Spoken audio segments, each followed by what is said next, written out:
नमस्कार। हमारा आज का विषय है संकेताधारितम पत्र पूर्ति। आप जानते हैं पत्र दो तरह के होते हैं, औपचारिक और अनौपचारिक। औपचारिक पत्र जिन्हें इंग्लिश में फॉर्मल लेटर्स भी कहते हैं या ऑफिशियल लेटर्स भी कहते हैं। औपचारिक पत्र विद्यालय के प्रधानाचार्य को, स्वास्थ्य अधिकारी को, नगर निगम अधिकारी को या किसी समाचार पत्र के प्रबंधक इत्यादि को लिखे जाते हैं, यानी किसी अधिकारी को लिखे गए पत्र औपचारिक पत्र कहलाते हैं। इन पत्रों में कुछ फॉर्मेलिटीज़ या औपचारिकता का ध्यान रखना होता है, यानी एक फॉर्मेट होता है, एक प्रारूप होता है, उसी के आधार पर हमें ये पत्र भरना होता है।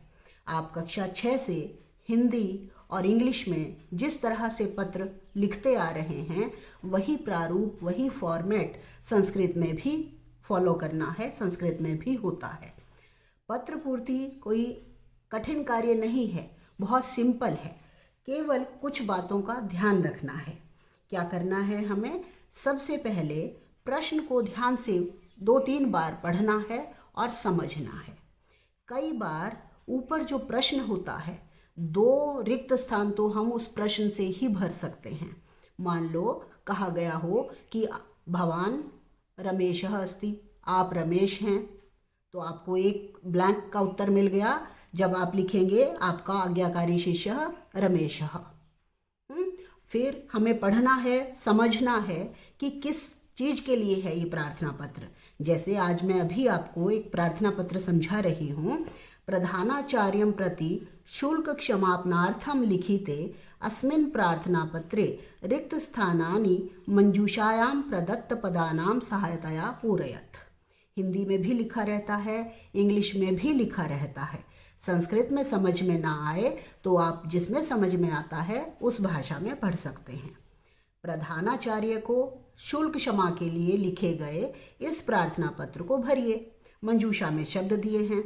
अब हमें क्या पता लगा किसको लिख रहे हैं हम ये पत्र? प्रधानाचार्य को। फॉर्मेट क्या होता है हिंदी इंग्लिश में? सबसे ऊपर होता है सेवा में। तो हम ऑप्शंस देखेंगे अब। क्या सेवा में के लिए कोई वर्ड है? पहला है निर्वाह, नहीं चाहिए। द्वौ कर्मचारी, सेवायाम। ये मिला हमें नंबर 1 सेवायाम। तो हम भरेंगे सेवायाम और जिस ऑप्शन को भरते जाएं उसको आप क्रॉस करते जाएं ताकि फिर हम बाकियों में से हिसाब लगा सकें।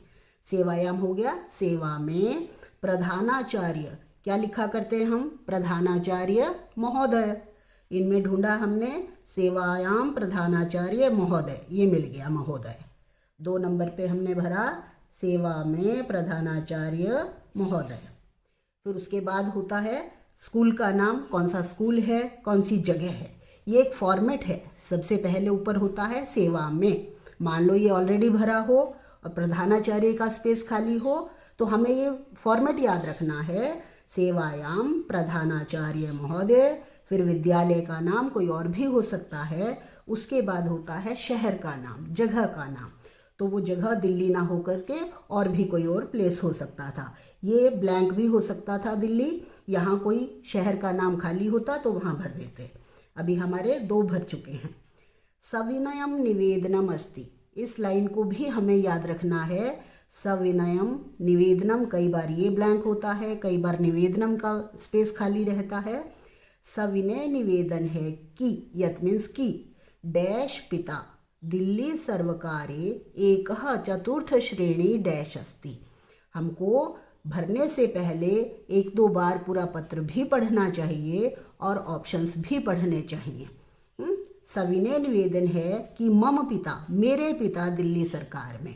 मेरे की संस्कृत मम, तो हमने भरा कि मम पिता, मेरे पिता दिल्ली सरकार में एक चतुर्थ श्रेणी के डैश हैं। चतुर्थ श्रेणी 4th क्लास। क्या है चतुर्थ श्रेणी के? कर्मचारी। कर्मचारी अस्ति। सविनय निवेदन है कि मेरे पिता दिल्ली सरकार में एक चतुर्थ श्रेणी के कर्मचारी हैं। तस्य मासिकम वेतनम अतीव न्यूनम अस्ति। उनका मासिक वेतन, मंथली सैलरी बहुत कम है। येन जिससे परिवारस्य डैश काठिन्येन भवति, परिवार का क्या कठिनता से होगा, परिवार का गुजारा निर्वाह। तो हमने भरा यहाँ पर परिवारस्य निर्वाह काठिन्येन भवति। मम परिवारे मेरे परिवार में माता पिता डैश भ्रातरौ, ये देखिए यहाँ ट्रिक बताने जा रही हूँ मैं, भ्रातरौ औ, तो ये विशेषण विशेष्य है। कितने भाई, यहाँ देखो एक वर्ड भी दिख रहा है एका द्वौ, तो विशेषण विशेष्य मिलाना है हमें, भ्रातरौ द्वौ, द्विवचन दोनों में। डैश च भगिनी, भगिनी एक वचन है, बहन कितनी है, एका। ये विशेषण विशेष्य वाले ब्लैंक जरूर मिलेंगे आपको, इससे भी हम ये ट्रिक लगा सकते हैं कि भ्रातरौ तो द्विवचन के साथ द्विवचन, भगिनी एक है तो एका भगिनी। इति पंच सदस्याः सन्ति, अतः अहम भवन्तम डैश, अहम है, अब देखिए फिर ट्रिक है यहाँ पर, अहम है कर्ता, इसके साथ क्रिया लगेगी, क्रिया का ब्लैंक खाली है और अहम के साथ मी वाला ही ब्लैंक होगा। हमारे पास द्वौ भी हो गया, यहाँ एका भी हो गया, बचे सधन्यवादम शिष्यः और निवेदयामि। अब क्लियर है कि अहम के साथ निवेदयामि, क्रिया भरी है हमने, कर्ता और क्रिया का ध्यान रखा है, इसलिए मैं आपसे निवेदन करता हूँ कि मम अध्ययन शुल्कम क्षमापयतु, कि मेरा अध्ययन शुल्क फीस मेरी माफ़ कर दें।